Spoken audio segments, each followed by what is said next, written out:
Anything now to for say to Nana, or that man, and yet as some nampe.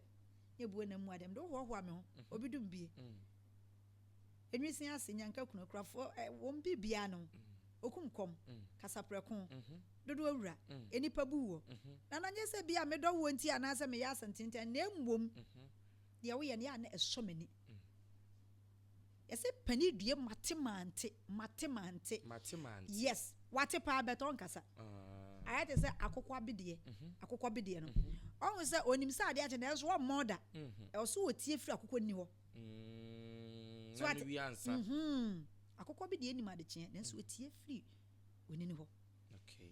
Pani due matemant otumfo se to what nsamba na so enya asem bia na obebua. Omua na che se eye nsem hunuma no. What ase?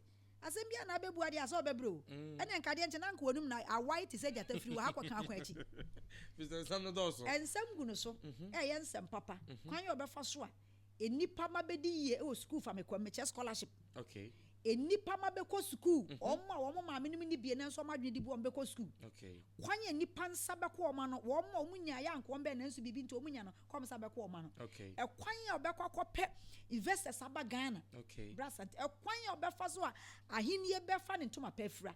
E kwanye befa so asante na nchechire ya na na nchechire to wa ya ni bonyam na wo to aso na be sa beko na ni bie na so ani wa obi abeto aso. Okay.